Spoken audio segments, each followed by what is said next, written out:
ছোট। না রাজবধূ, ও মেয়ে মোটেও শুভ নয়। ইয়ামিনীর মাঙ্গলিক দোষ আছে। মাঙ্গলিক দোষ কি রাজগুরু মশাই? এ মেয়ের বিয়ের 1 বছরের মধ্যে ইন্দ্রজিতের মৃত্যু হবে। এখানে এগুলো কিসের পায়ের ছাপ? তাই তো, এগুলো তো আগে দেখিনি। রক্ত পিশাচ, রক্ত পিশাচ কি তবে আমার মেয়েটাকে নিয়ে গেল? হায় হায়, আমার যে আর কেউ রইলো না। আমার দক্ষ সৈন্য, কি বার্তা এনেছো? আমাদের পরিকল্পনা ঠিক পথে এগিয়ে যাচ্ছে পিশাচ রানী। রাজপুত্র স্বয়ং এসেছে এই কন্যাকে উদ্ধার করতে। তুমি ঠিক দেখেছো? আমার চোখ কখনো ভুল দেখে না পিশাচ রানী। রাজগুরু মশাই, আমাকে বাধা দেবেন না। আমাকে যেতেই হবে। রাজপুত্রের বিপদ। আমি জানি রাজপুত্রের বিপদে আপনি কখনোই চুপ করে বসে থাকতে পারবেন না, কিন্তু আপনারা দুজনেই বিপদে পড়লে রাজ্যের কি হবে? মাথা ঠান্ডা রেখে কাজ করতে হবে রাজবধূ, কারণ রক্ত পিশাচের সাথে লড়াই করা মানুষের কর্ম নয়। কোনো না কোনো উপায় তো থাকবেই রাজগুরু, আর সেটা জঙ্গলে গিয়েই খুঁজতে হবে। কিন্তু কোনো সৈন্য সামন্ত ছাড়া আপনার একা যাওয়া তো নিরাপদ নয়। আপনি তো আমাকে বলেন আমি রাজপুত্রের জন্য শুভ, তাহলে আমাকে যেতে দিন। নষ্ট করার মতো সময় আমাদের হাতে নেই। এই প্রধান ফটক থেকে আমাকে ফিরিয়ে নিয়ে যাবেন না দয়া করে। বেশ রাজবধূ, আপনি যান, আমি অপেক্ষা করব আপনাদের ফিরে আসার। ওদিকে রাজপুত্র আর ইন্দ্রজিৎ ওই গোলক ধাঁধা থেকে মুক্ত হতে পারছে না। বন্ধু, আমরা কি তবে এখানেই মারা পড়ব? রক্ত পিশাচের কাছে আমরা কেন যেতে পারছি না? আমার মনে হয় এর থেকে বের হওয়ার কোনো না কোনো সূত্র নিশ্চয় আছে, যেটা আমরা বারবার ভুল করছি।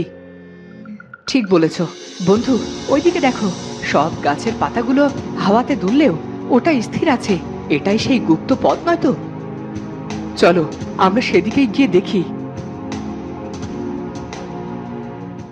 পরিণীতা কি করবে কিছুই বুঝতে পারছে না। কেমন করেই বা পৌঁছে যাবে? ওদিকে কি হচ্ছে সে কিছুই জানে না। পরিরানী, পরিরানী, আমার বিপদ ভারী। উপায় বলো তাড়াতাড়ি। হঠাৎই পরিরানীর কথা শোনা গেল, কিন্তু তাকে স্বরূপে দেখতে পাওয়া গেল না। পরিণীতা, আমাদের পরিদের এই চাঁদের পূর্ণিমার আগে অশোক পালন করতে হয়। আমি অশোক শেষ হওয়ার আগে তোমার সামনে যেতে পারবো না। তুমি এগিয়ে যাও পরিণীতা। ধন্যবাদ পরিরানী। পরিণীতা পরিরানীর কাছে কোনো সাহায্যই পেল না, তবে সে হাল ছাড়ল না। ওদিকে পরিণীতা প্রাসাদে নেই শুনে মহারাজ ভীষণ রেগে গেলেন। রাজগুরু, আপনি থাকতে এমন ভয়ঙ্কর বিপদের মাঝে পরিণীতা কিভাবে ছুটে যেতে পারলো? আপনারা কেউ তাকে আটকাতে পারলেন না? শান্ত হন মহারাজ। পরিণীতা না গেলে রাজপুত্র একা রক্ত পিশাচের সাথে পেরে উঠতে পারবে না। ওরা দুজনেই যে শুভ শক্তির রক্ষক। আমি আমার এক পুত্রকে হারিয়ে বুঝেছি পিতার কাছ থেকে পুত্রের শেষ বিদায় কতটা ভয়ঙ্কর। আমি আর সেই শোক পেতে চাই না। সৈন্য প্রস্তুত করুন, আমি নিজে যাব সেখানে। আমাকে ক্ষমা করবেন মহারাজ, পরিণীতা আমাকে রাজ্য আর প্রজাদের সব দায়িত্ব পালন করতে অনুরোধ করেছেন। হায় হায়, পরিণীতা আর আমার কুমার কেমন করে লড়াই করবে ওদের সাথে? ওদিকে রাজপুত্রের বিচক্ষণতা কাজে দিল। তারা প্রথম ধাপ পার করে ফেলল। ওদের উপরে নজর রাখা রক্তপিশাচ সেই বার্তা পৌঁছে দিল ওদের রানীর কাছে। এই রাজার বেটার তো বেশ বুদ্ধি। ওরা প্রথম ধাপ পার করে ফেলেছে। যাও, দ্বিতীয় ধাপ প্রস্তুত করো। এমন কঠিন ব্যবস্থা করো। তুমি কেমন রানী? তোমার মনে এতটুকু দয়া মায়া নেই?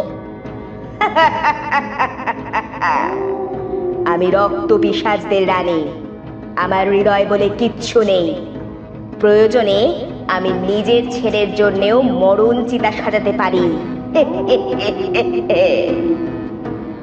মৃত্যুকে ভয় পাও?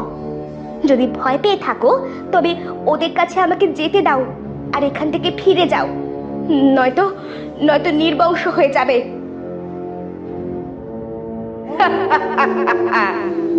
তোর কথায় তো আমি ভীষণ ভয় পেয়ে গেলাম। তুই তো বেশ কথা বলিস।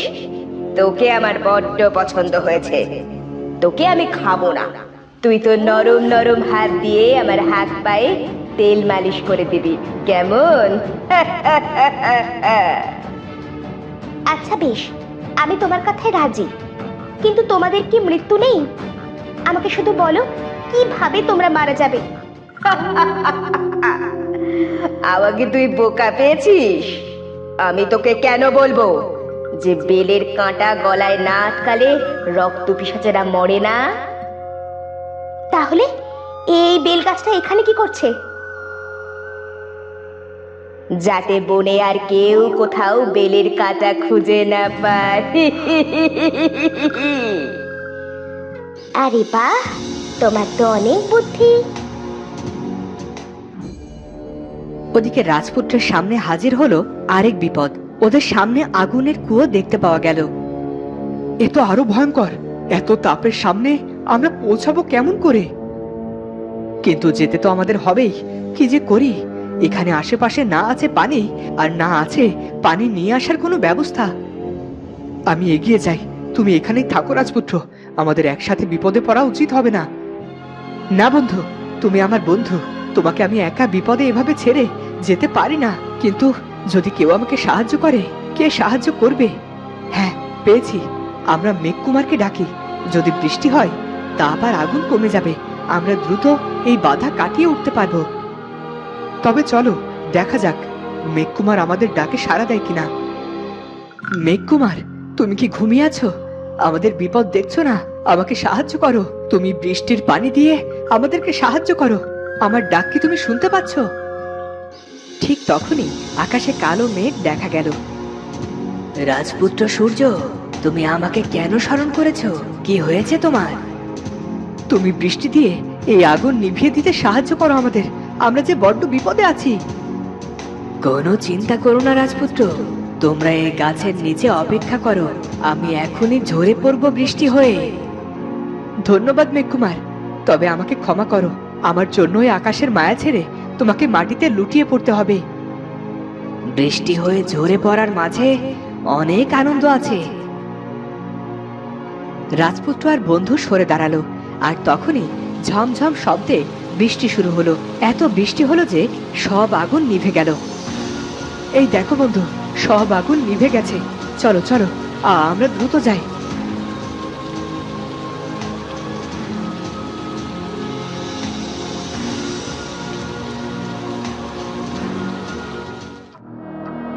ওদিকে এই খবরও পৌঁছে গেল রক্ত পিশাচ রানীর কাছে। বাহ, রাজপুত্রের দম আছে বলতে হয়। কি কৌশলে মেঘ ডেকে বৃষ্টিকে আমন্ত্রণ জানালো। তবে পিপিলিকার পাখা ওড়ে মরিবার তরে।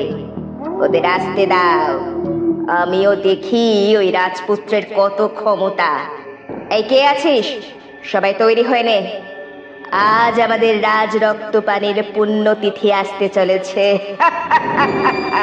উল্লাস কর সবাই, উল্লাস কর। ওদিকে পরিণীতাও জঙ্গলে এসে গেছে। তার দেখা হলো নাগরানীর ছেলে ইচ্ছাধারী নাগের সাথে।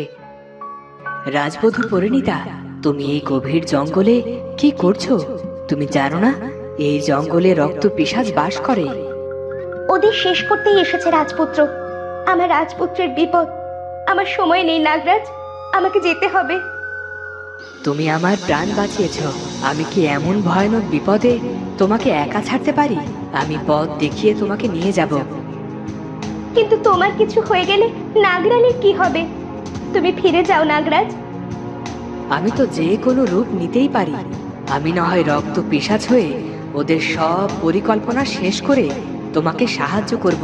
তুমি তো 7 রানীর এক কন্যা। তুমি তো অন্যকে বাঁচাতে কতবার প্রাণের ঝুঁকি নিয়েছো। চলো, আমি তোমাকে সাথে নিয়ে যাচ্ছি। তখন নাগরাজ রক্ত পিশাচের রূপ ধারণ করে পরিণীতাকে নিয়ে এগিয়ে চলল। আর রাজপুত্র আর ইন্দ্রজিৎ পৌঁছে গেল। সেখানে ওরা ইয়ামিনীকে দেখতে পেল। ইয়ামিনী, ওরা তোমাকে বাঁচিয়ে রেখেছে। সবই উপরওয়ালার কারিশমা। আমরা এসে গেছি, আর কোনো ভয় নেই। আরে রাজপুত্র, আসতে কোনো অসুবিধা হয়নি তো? আমি তো আপনার অপেক্ষাতেই ছিলাম। এই কে আছিস? এদের দুটোকে আপ্যায়ন কর আর বনের সব রক্ত পিশাচদের ডেকে নিয়ে আয়। রাজপুত্র আর বন্ধু সেখানে কিছু বুঝে ওঠার আগেই পিশাচটা তাদের দড়ি দিয়ে বেঁধে ফেলে। পশুকে বলি দেওয়ার আগে এভাবেই বেঁধে রাখা হয়। আমাদের কাছে মানুষ আর পশুর খুব বেশি পার্থক্য নেই। যুদ্ধ তো হয় সমানে সমানে, তোমাদের তো যুদ্ধের কৌশল বলে কিছুই নেই।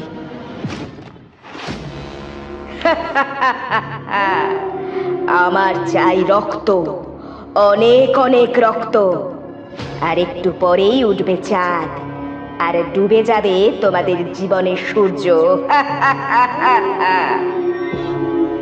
রাখে দয়াল মারে কে, সেটা সময় এলেই জানা যাবে। ওদিকে পরিণীতা হাঁটতে হাঁটতে আর পেরে উঠছে না, ওর পা যেন চলতেই যাচ্ছে না। কিন্তু রাজপুত্রের বিপদ, ওকে যে যেতেই হবে। কি হলো পরিণীতা, তোমার কি কষ্ট হচ্ছে? আসলে এই বনে রক্ত পিশাচ ছাড়া আর কারও মায়া শক্তি খাটে না। তাড়াতাড়ি চলো নাগরাজ, জানি না ওদিকে আমার রাজপুত্র কি অবস্থায় আছে। রাজপুত্র ইন্দ্রজিৎ আর ইয়ামিনীর জীবন বিপদে। রঘুনাথ কাকা, মহারাজ, প্রাসাদের সবাই পথ চেয়ে আছে।